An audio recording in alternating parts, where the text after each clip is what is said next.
और एक financial year में ही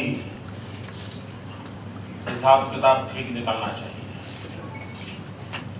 ये बाय एंड लार्ज हम लोगों की सोच रहती है और उसके कारण एक लंबी सोच के साथ रिसर्च को बल देना, इनोवेशंस को बल देना, ये हमारी आखिरी प्राथमिकता रहती है। बाकी सब काम हो जाए उसके बाद भी अगर कहीं कन्वर्ट है तो फिर देखेंगे। उसी प्रकार से अगर इनकम टैक्स में अगर कुछ रियायत मिलती है, तो अगर आप रिसर्च और डेवलपमेंट के लिए अगर थोड़ा पैसा खर्च करोगे तो इनकम टैक्स में वो रहेगा तो फिर उसमें डाल देते हैं।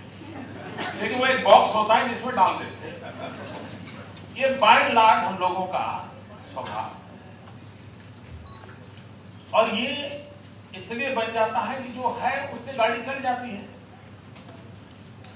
जब तक कोई चैलेंज नहीं आती है, नए आविष्कार हमें इरेलेवेंट नहीं बना देते हैं, तब तक ये चीजें चलती रहती है। इन दिनों अनुभव यह आ रहा है कि पूरे विश्व में जो युवा मन है, ये युवा मन परंपरा से बाहर निकालने के लिए छटपटा रहा है। उसको लगता है कि पुराने जमाने की पेन ऐसी क्यों, अलग प्रकार की पेन क्यों ना, वो पूछता है। हमने सदियों से एक ही प्रकार के शर्ट पहने, चश्मे पहने, वो कहता नहीं ऐसे नहीं, ऐसे क्यों नहीं हो सकते। हर चीज में उसको नयापन चाहिए, हर चीज में उसको बदलाव चाहिए और बदलाव के साथ भी यूटिलिटी के स्टैंडर्ड पे, कंफर्ट के स्टैंडर्ड पर और खर्च के संबंध में भी अगर उसको उचित लगता है तो वो हाथ लगाता है। और इसका मतलब ये हुआ कि जगत बहुत तेजी से बदलता चला जा रहा है। हर समय नई नई चीजें आविष्कार होती चली जा रही हैं। लेकिन अगर दुनिया जिस तेजी से बदल रही है, दुनिया जिस तेजी से आविष्कारों को स्वीकार कर रही है, अगर हम उसके साथ अपने कदम नहीं मिलाएंगे तो हम इरेलेवेंट हो जाएंगे। जब तक हम अपनी गांव की इकोनॉमी के साथ जुड़े हुए थे, तब तक तो गांव का कुम्हार जिसका आकार की मटकी बनाता था, काम चल जाता था। लेकिन अब बाजार में फ्रीज आपको चैलेंज कर रहा है तो आपकी मटकी इरेलेवेंट हो रही है। तब आपको कुछ इनोवेशन करना पड़ेगा। और इसलिए पहले कहते थे आवश्यकता ये खोज की जननी है, लेकिन अब लगता है कि बाजार में अगर टिकना भी है तो भी खोज अनिवार्य है। यानी व्यापारिक दबाव है, व्यावसायिक दबाव है। और उस व्यावसायिक दबाव को भी अगर समझ करके हम इस प्रायोरिटी को स्वीकार नहीं करते हैं तो मैंने कहा वैसे दुनिया इकोनॉमी ग्लोबल है। अब पुराने जमाने में हम जो राखी बनाते थे, हजारों लोग रोजी रोटी कमाते थे, लेकिन चाइना ने सोचा इसमें भी हाथ डालो। उसने इनोवेशंस की है और हमारी राखी चली गई, उनकी राखी बाजार में आ गई। उनको ध्यान रहता है कि होली के दिन आ रहे हैं, हिंदुस्तान के लोग रंग उड़ाते हैं, तो रंग क्या किस प्रकार के नए नए खिलौने के रूप में लाए जाए, उसको कैसे मार्केटेबल बनाया जाए और उसमें छोटा छोटा परिवर्तन करते हैं। तो एक इनोवेशन का क्षेत्र ये है जो मार्केट में आपको टिकाए रखता है। दूसरा क्षेत्र है जो जीवन की आवश्यकताओं को समझता है, उसको मार्केट से कोई लेना देना नहीं। जो समाज जीवन के वैल्यूज के लिए, अब किसी समय जो लोग यहां पर 40 से ऊपर की आयु के होंगे, उन्होंने यहां साबरमती से गांधीनगर गए होंगे तो रास्ते पर उन्होंने एक बिजली का कारखाना देखा होगा साबरमती, और वहां पर पहले जो वहां से राख निकलती थी, ऐश निकलती थी, उसके ढेर लगे रहते थे, पॉल्यूशन के सवाल होते थे। लेकिन आज उस ऐश को लेने के लिए क्यों लगती है? अब वो ढेर नहीं लगता है। क्यों? तो ऐश में से क्या बन सकता है? किसी ने इनोवेशन किया, उसको जन उपयोगी कैसे परिवर्तित किया जाए उसकी दिशा में काम किया, उसको मैन्युफैक्चरिंग लेवल पर उस लेवल पर लाया ताकि वो मार्केटेबली सस्टेनेबल हुआ, और उसने स्थिति को बदल दिया। और इसलिए मित्रों, वो चीजें हम कैसे पनपाएं? अब जैसे जमीन कम होती जा रही है, जनसंख्या बढ़ती जा रही है, खाने वालों की संख्या बढ़ रही है। अगर पुराने ही तौर तरीके से हम 1 हेक्टेयर भूमि में उतने ही पैदावार लेंगे तो हम कितनों का पेट भर पाएंगे? जमीन बढ़नी नहीं है। तो फिर हम लोगों के लिए इनोवेशन कंपलसरी हो जाता है कि हम उत्पादकता को कैसे बढ़ाएं, लोगों की आवश्यकता को कैसे पूरा करें। उसी प्रकार से न्यूट्रिशन वैल्यू की अगर बात आई, मित्रों आपको जानकर के हैरानी होगी,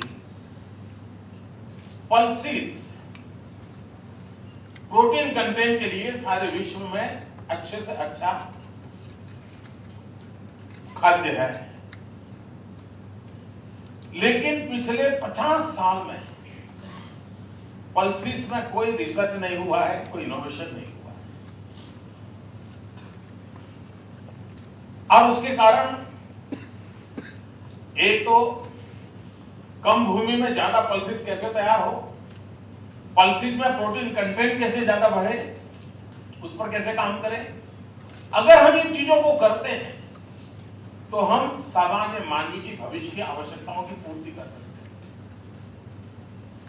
मैं जब 2001 में मुख्यमंत्री बना और शुरू में मैंने एक काइट फेस्टिवल को थोड़ा और आर्थिक बल देने के लिए सोचा,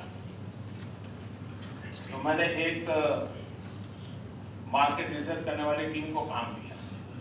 मैंने कहा भाई देखिए हमारा जो ये काइट का बिजनेस है उसका हाल क्या है, जरा स्टडी करके लाओ। आपको जान के हैरानी होगी, छोटा सा व्यापार है, छोटी सी चीज है, लेकिन कोई माइंड अप्लाई नहीं करता। ज्यादातर गरीब मुसलमान परिवारों के घरों में, झुग्गी झोपड़ी में महिलाएं पतंग बनाती थी, लेकिन एक पतंग बनने में करीब 32 जगह पर उसको ट्रैवल करना पड़ता था।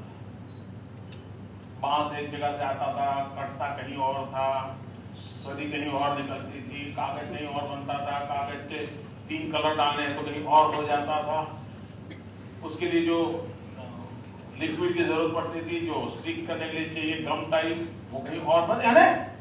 तो हमने कहा भाई इसको थोड़ा कम किया जा सकता है क्या। उस टीम ने काम किया, 32 जगह से कट 13 पकाए। अब फिर हमारे ध्यान में आया कि भाई पतंग यहां बनता है, बांबू आता है आसाम से, ये पतंग तो बड़ा महंगा पड़ता है। जबकि हमारे गुजरात में बांबू होते हैं, तो ऐसे क्यों? तो मैंने पूछा कि क्या बात है सब, तो बोले गुजरात का जो बांबू है उसकी 2 गांठ के बीच का डिस्टेंस कम होता है और वो पतंग के लिए कम पड़ता है। हमें उस बांबू की जरूरत होती है जिस बांबू में 2 गांठ के बीच का डिस्टेंस ज्यादा है। अब छोटी सी बात है, किसी ने माइंड अप्लाई नहीं किया था। मैंने यहाँ टिश्यू कल्चर वालों को इकट्ठा किया, जेनेटिक साइंस वालों को इकट्ठा किया। आप हैरान होंगे,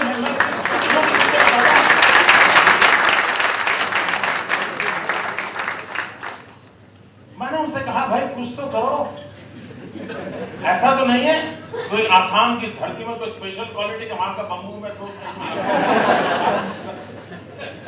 उन्होंने काम किया और काम करके डांग वगैरह में हमारे जो बाम्बू तैयार हो रहे हैं, उस बाम्बू में हमें जो चाहिए उस प्रकार की साइज का वो हमें मिल रहा है। अब मेरा दिमाग वहां और काम करता है। मैंने फिर से उनको बुलाया, मैंने कहा भाई ये जो टेक्नोलॉजी है, ये जो बाम्बू में काम आती है, क्या ये शुगर केन में काम आ सकती है? उनको दिमाग लगाया, मैंने कहा आप कोशिश करो शुगर केन पे। मैं तो आपको जानकर के खुशी होगी कि जिस टेक्नोलॉजी ने हमारे बाम्बू की क्वालिटी में इंप्रूवमेंट लाया, उसको मैंने शुगर केन में इंप्लीमेंट किया और आज परिणाम ये हुआ। और शुगर केन की विशेषता है कि शुगर केन में दो गांठ के बीच अगर डिस्टेंस ज्यादा है तो शुगर कंटेंट ज्यादा निकलता है।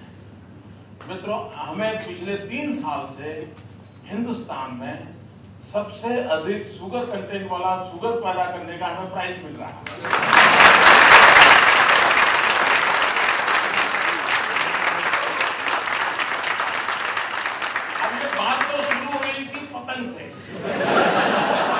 और इस चुनाव में आपने देखा होगा पतंग के कारण से सबसे ज्यादा गालियां पड़ रही हैं।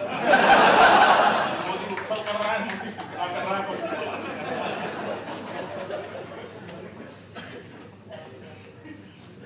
मित्रों, चीजों को बदला जा सकता है। अब आप देखिए पूरे हिंदुस्तान में गांव में बिजली नहीं है तो 4 घंटे 6 घंटे 8 घंटे। गुजरात में भी वही हाल।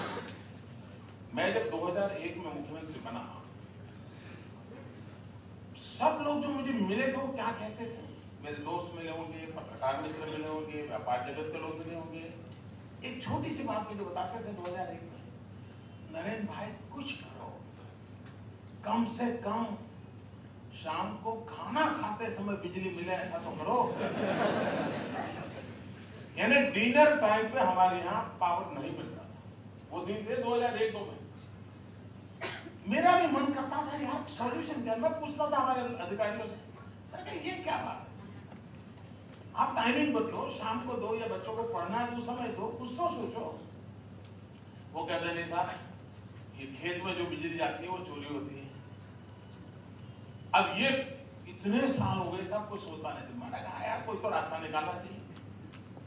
ईश्वर ने हमको रास्ता सुझा दिया। अब मुझे कोई अवार्ड मिला नहीं भविष्य।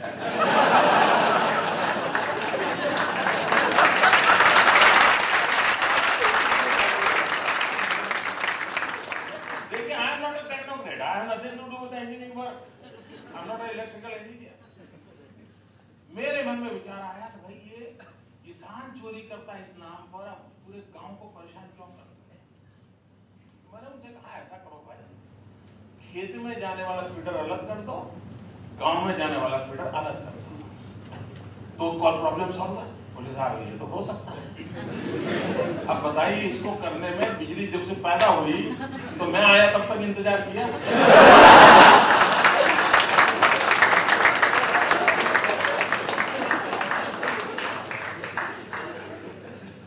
अच्छा, फिर जब मैंने कहा कि मुझे गांव को 24 घंटे बिजली देनी है, वो हमारी फाइलें पढ़ने जैसे 50 किलोग्राम की फाइल मेरी पूरी सरकार मना करती थी, ये नहीं हो सकता क्योंकि 2000 मेगावाट बिजली का शॉर्टफॉल था, ये हो नहीं सकता है। हम अड़े रहे, कुछ करना है। मैंने खुद ने रिस्क लेकर 45 गांव में प्रयोग किया। इन सब का परिणाम ये हुआ कि आज पूरा हिंदुस्तान अपने अपने राज्य में फीडर सेपरेट कर रहा है। जिस मॉडल पर गुजरात में गांव में भी 24 घंटे बिजली मिल रही है, उसी मॉडल पर पूरे हिंदुस्तान में 24 घंटे बिजली देने का प्रयास शुरू हुआ। सब लोग सफल अभी नहीं हुए क्योंकि कठिनाइयां हैं, लेकिन शुरू हुआ। अब ये तो छोटा इनोवेशन है, ये चीजें बदलती हैं। आपने देखा होगा पूरे दुनिया में रिन्यूएबल एनर्जी की बड़ी चर्चा है। सब लोग मानते हैं ग्लोबल वार्मिंग का संकट है, कितना है, फलाना, कोई रास्ता खोजना चाहिए। हमने सोलर एनर्जी में इनिशिएटिव लिया और मैं आप सब नौजवानों से आग्रह करूंगा, कभी मौका पड़े तो आप पाकिस्तान की सीमा पर सांसलपुर में हमने दुनिया का सबसे बड़ा जो सोलर पार्क बनाया है, उसको आप जरूर देखिए। आपको लगेगा बंजर भूमि में क्या काम हो सकता है। मैंने एक बार प्रधानमंत्री से बात की,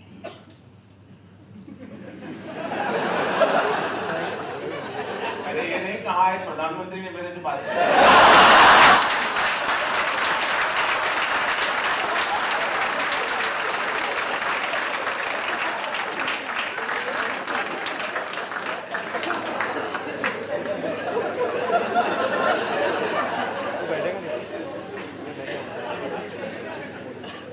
क्या एक दिन सुबह में चाय पे बुलाया था, तो बड़े आराम से बात करने का अवसर होता है। हमने कहा साहब कि हम जो भारत और पाकिस्तान की सीमा पर फेंसिंग करते हैं, खर्च करते हैं, और यहाँ की जमीन की क्वालिटी अच्छी है कि जिसमें सॉल्ट का एलिमेंट बहुत होने के कारण किसी भी टेक्नोलॉजी को लगाइए वो खंभे 2 साल में 3 साल में खराब हो जाते हैं, और तेज हवा भी आई तो वो सब गिर जाता है। अब कुछ कॉन्ट्रैक्टर का भी कमाल रहती होगी, वो जो होता होगा।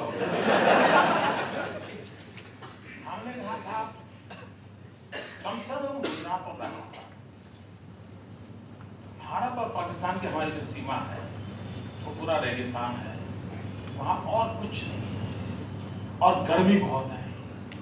क्यों ना हम पूरा राजस्थान की सीमा और गुजरात की सीमा की ये 800-900 मील की पूरी भूमि पर एक सोलार पार्क क्यों ना बना दे और बीएसएफ को एक काम दिया जाए ताकि वो वहां डेड लाइफ जी रहे हैं, उनको ये काम मिल जाएगा, उनके पास इंजीनियरिंग रहती है और देश को बहुत बड़ा लाभ होगा, जमीन का उपयोग होगा और वो एक प्रकार का सिक्योरिटी का बहुत बड़ा काम हो जाएगा। आप जो काम फेंसिंग से कर रहे हो वही काम सोलार पार्क से हो सकता है और इकोनॉमिकली वायबल हो जाएगा। मैंने बात जरा विस्तार से वहां तो बताई थी, वो इतने प्रसन्न हो गए, आगरा से थोड़ा नाश्ता भी ज्यादा करवाया और उन्होंने कहा मोदी जी ये बहुत अच्छी बात है, ये कुछ करना चाहिए। मित्रों मैं इंतजार कर रहा हूं कब होगा, घटना को शायद 4 साल हो गए। मैं इसको इसलिए कह रहा हूं कि ये कोई रिसर्च नहीं है, एक आइडिया है जो स्थितियों को बदल सकता है। अब वहां तो नहीं हुआ लेकिन मैंने मेरे यहां किया। अब मुझे बॉर्डर तक तो जाने का अधिकार नहीं क्योंकि उस पर भारत सरकार का रहता है, लेकिन जहां बॉर्डर शुरू हुई तो उसके पहले तो मैं जा सकता हूं, वहां मैंने खड़ा कर दिया। अब बात वहां से हम अटक जाते हैं। सारे दुनिया में गुजरात इज ओनली स्टेट जिसको क्लाइमेट चेंज डिपार्टमेंट सेपरेट है, एनवायरमेंट फ्रेंडली स्टेट है, सेंसिटिव स्टेट, सारी दुनिया भर के आर्टिकल हमारे लिए छप गए, इकोनॉमिक्स तक के लोगों ने लिखा, टाइम मैगजीन तक ने लिखा। हम भी सीना तान करके सो जा सकते थे, हमने ऐसा नहीं किया। हमने कहा और कुछ सोचा जाए। मित्रों सारे दुनिया के लोग एक चीज देखने के लिए आते हैं, आपको भी मौका मिले तो सोचिए, Gujarat is the first state in the world जिसने एक इनोवेशन किया। हमने कैनाल पर सोलार पैनल लगाए और गुजरात लकी है, हमारे पास दुनिया का लॉन्गेस्ट कैनाल नेटवर्क है, नर्मदा का, दुनिया का लॉन्गेस्ट। और हमने उस पर सोलार पैनल लगाए कैनाल के ऊपर। सोलार पैनल लगाने के कारण क्या हुआ, एक जमीन बच गई, जमीन की जरूरत है कैनाल पर। दूसरा, कैनाल का प्रोटेक्शन के लिए जो और खर्चा करना पड़ता है वो भी बंद हो गया, इससे होने लगा। बिजली तो मिली मित्रों, 1 किलोमीटर कैनाल पर 1 मेगावाट बिजली सोलार की पैदा होती है और पर ईयर 1 करोड़ लीटर पानी इवोपरेट होने से बच जाता है। यहाँ जो आज तक पानी कितना खाना जो आप सोच रहे हैं, here is the answer, here is the solution. और मित्रों सबसे बड़ा उससे एक और लाभ हुआ कि हमने एक पायलट प्रोजेक्ट गांधीनगर में किया था सोलार का, 1 मेगावाट का, और यहां से 20 किलोमीटर दूरी पर एक कैनाल पर हमने दूसरा किया। और सरप्राइजिंगली दोनों के बीच में 20 किलोमीटर का डिस्टेंस होने के बावजूद भी, उतना ही सनराइज मिलने के बावजूद भी, जो कैनाल के ऊपर सोलर पैनल लगाया उसकी बिजली का उत्पादन 16% ज्यादा है। और क्यों? और जो हमने जब किया तब हमारे दिमाग में नहीं था। जब जमीन पर सोलर पैनल होता है तो जमीन हीट जनरेट भी करता है, सूर्य ताप से हीट जनरेट करता है, उसके कारण सोलर में से एनर्जी जनरेशन कम होता है। यहां नीचे पानी होने के कारण वो ठंडा रहता है, ठंडा रहने के कारण 16% एक्स्ट्रा एनर्जी मिल रही है। अब ये सारी चीजें हमारी अपनी यूनिवर्सिटी उसको जरा रिसर्च करें, ढंग से लिखें और दुनिया के सामने अगर मॉडल प्रस्तुत करें, मैं समझता हूं सारी मानव जात को काम आएगा। और इन दिनों दुनिया के कई देशों के लोग हमारे इस प्रोजेक्ट को देखने के लिए आ रहे हैं। अगेन मित्रों, मुझे इस इनोवेशन का अवार्ड नहीं मिला।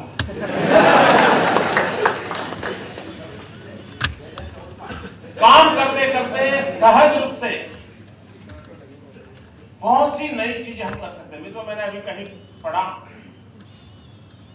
कि जो विंड एनर्जी है, विंड एनर्जी में एक नए मॉडल की संभावनाएं खड़ी हुई। जैसे हम लोग घर में एसी चलाते हैं, एसी चलाते हैं तो साथ में एक छोटी पाइप लगाते हैं जिससे पानी निकलता है, मतलब वो कहीं कहीं से एयर में से पानी सक करता है।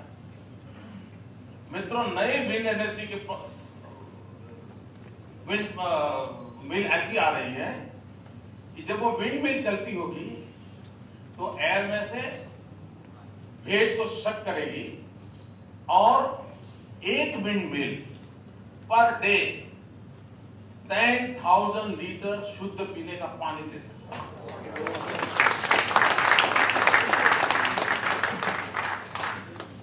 इसका मतलब ये होगा कि जहां समुद्री तट है, जहां पर ह्यूमिडिटी ज्यादा होती है, यहां कच्छ जैसा इलाका और समुद्र दोनों मिलकर के है, जहां गर्मी भी बहुत है और ह्यूमिडिटी की संभावना बहुत है, अगर वहां विंड मिल लगा दी तो वहां के गांवों को पीने का शुद्ध पानी बेटर देन बिस्लेरी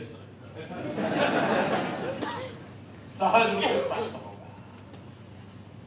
तात्पर्य है कि मित्रों, ऐसा नहीं है कि चीजें समाज जीवन में बदलाव नहीं लाती, हमें बड़े वैज्ञानिक ढंग से काम करना पड़ता है। अब गुजरात सरकार ने कैसी चीजों को हाथ में लिया है। पहले स्टूडेंट्स का साइंस फेयर हुआ करता, विज्ञान मेला। आप भी जब छोटे स्टूडेंट रहे होंगे, आप भी विज्ञान मेले में गए होंगे। हार्डली राज्य का एक विज्ञान मेला होता था, और जो एक्टिव स्कूल होती है और एक्टिव साइंस टीचर रहता था, वो अपने बच्चों को उत्साह से लेकर के आ जाता था। और सरकार के नेता लोग भी जाते थे, दिया जलाते थे, फोटो निकलवाते थे और वाहवाही चल जाती थी, हाँ यार हो गया काम। ज्यादातर देश ऐसे ही चला। हमने कहा ऐसा नहीं, हर तहसील में हम साइंस फेयर करेंगे। उनको हम हर बार एक थीम देते हैं, कभी पानी दिया, कभी वेस्ट मैनेजमेंट दिया, कभी सोलार दिया, अलग अलग थीम देते हैं। और आज गुजरात में हर वर्ष बच्चों के द्वारा 250 से 300 साइंस फेयर होते हैं। उसमें से सिलेक्टेड जो होते हैं वे फिर डिस्ट्रिक्ट में आते हैं, उसमें से सिलेक्ट होते हैं वो स्टेट में आते हैं। और मैं कोशिश हमेशा करता हूं, मैं इन साइंस फेयर में जाता हूं, उन बच्चों से मिलता हूं, उनकी चीजों को देखने की कोशिश करता हूं, उन साइंस टीचरों को मैं प्रोत्साहित करता हूं। सरकार स्पेशल इसके लिए बजट देती, जो पहले हमारे यहां नहीं था, हम बजट देते। इसके कारण क्या हुआ है कि एक जो बालक मन जो होता है उसको भी इस प्रकार के विचारों की इच्छा लगती है, उसको भी लगता है हाँ यार मैं भी ये कर सकता हूं।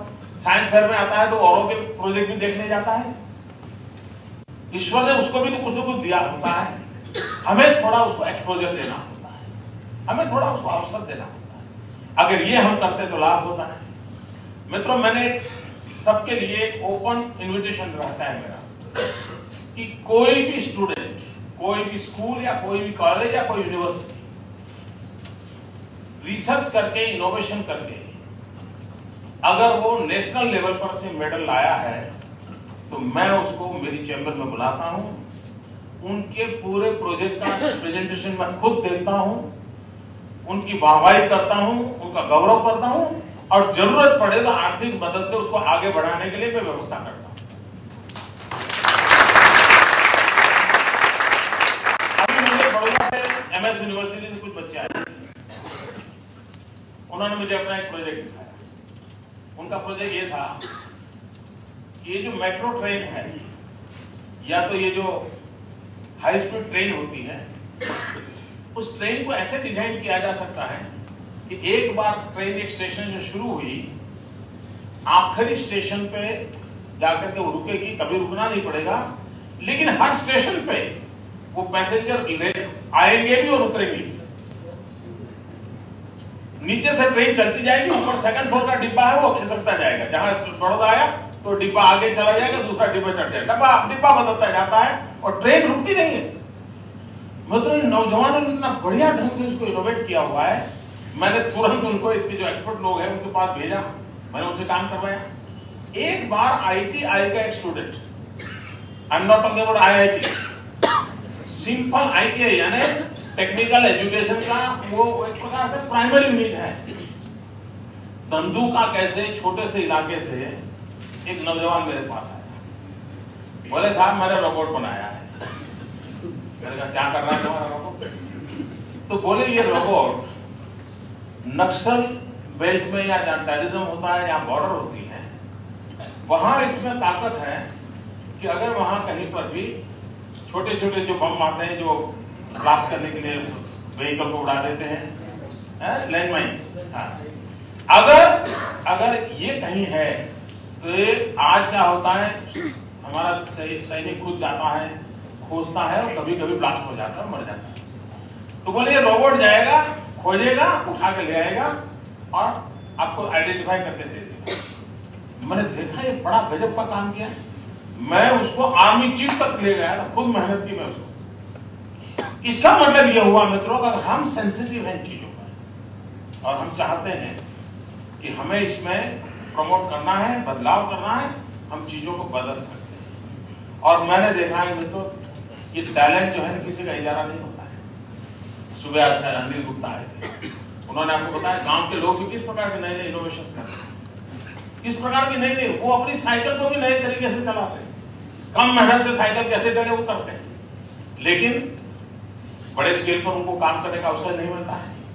तो इस प्रकार में हमारा जो टैलेंट पूल है उसको अगर आइडेंटिफाई हम करें और जो इंडस्ट्रीज है उनको साथ हम जोड़ें और हम उसको आगे कैसे बढ़ाएं, उसकी दिशा में एक छोटा सा प्रयास हमने जो किया है, आज शायद मधुमेह ने सुबह आपको बताया होगा, iCreate का हम एक इंक्यूबेशन सेंटर खड़ा कर रहे हैं और वर्ल्ड क्लास खड़ा कर रहे हैं।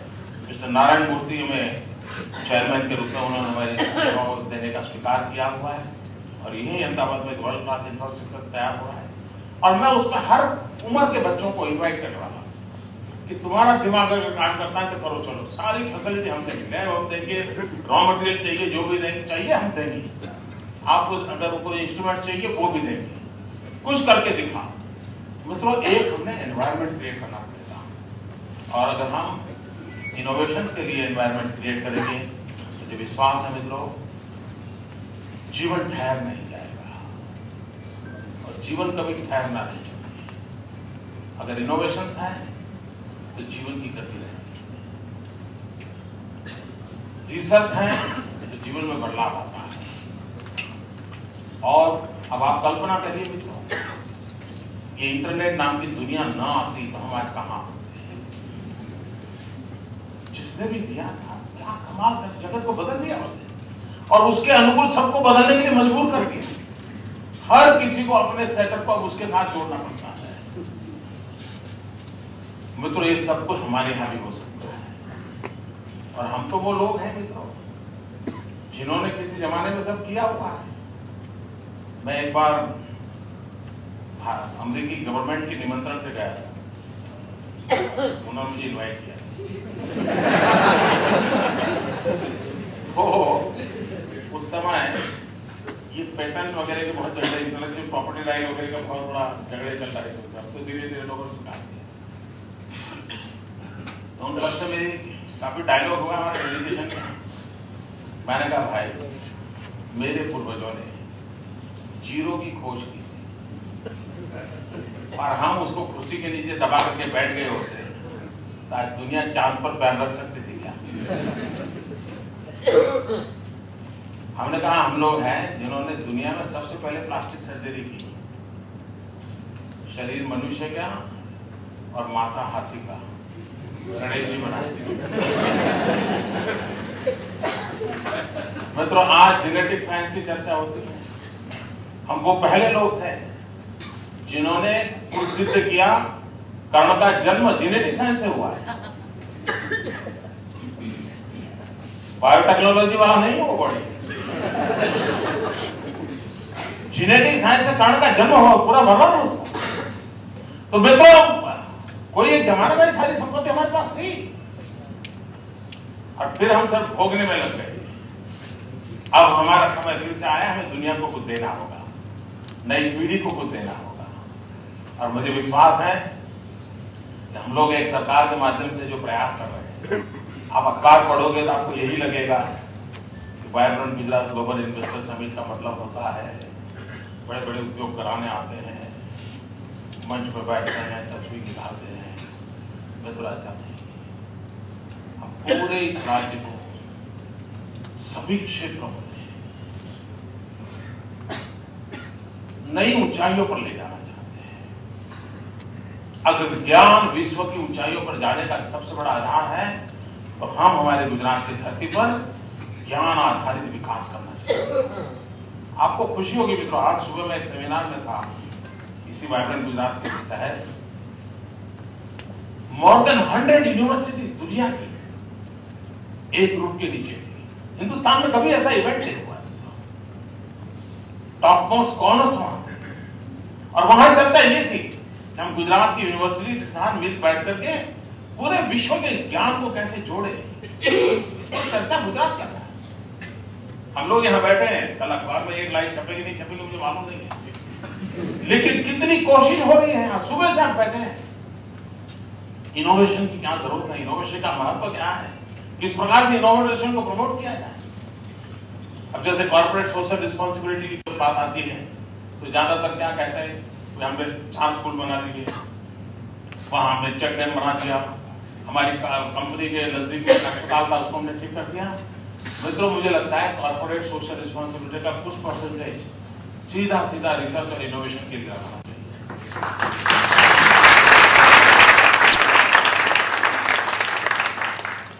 मैं जरूर, मेरे यहाँ जितने पब्लिक लिमिटेड है हमारे यहाँ, JSFC, JNFC वगैरह, और कोशिश करूंगा वहीं से मैं शुरू करूँ कि किस प्रकार से कैपिटल फंड बना करके हम इनोवेशंस को कैसे प्रमोट कर सकते हैं। हम उस दिशा में प्रयास करेंगे। खैर मित्रों, मैं नहीं जानता हूँ सुबह से आपकी क्या क्या चर्चा हुई, क्योंकि मेरे पास उतना समय नहीं था, लेकिन मुझे लगा कुछ मैं भी गप्पे गोष्ठी कर लूँ आपके साथ। धन्यवाद मित्रों।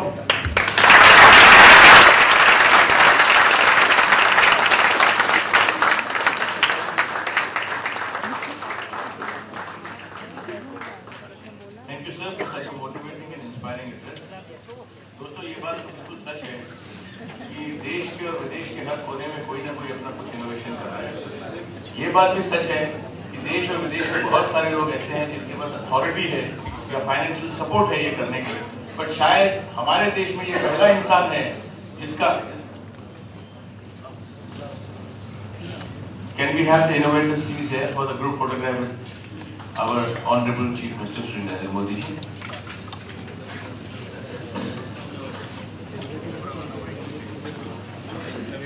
Can we have all the innovators here on the dais for a group photograph with our Honorable Chief Minister Shri Narendra Modi ji? Can we have all the innovators here, little fast, in a short time?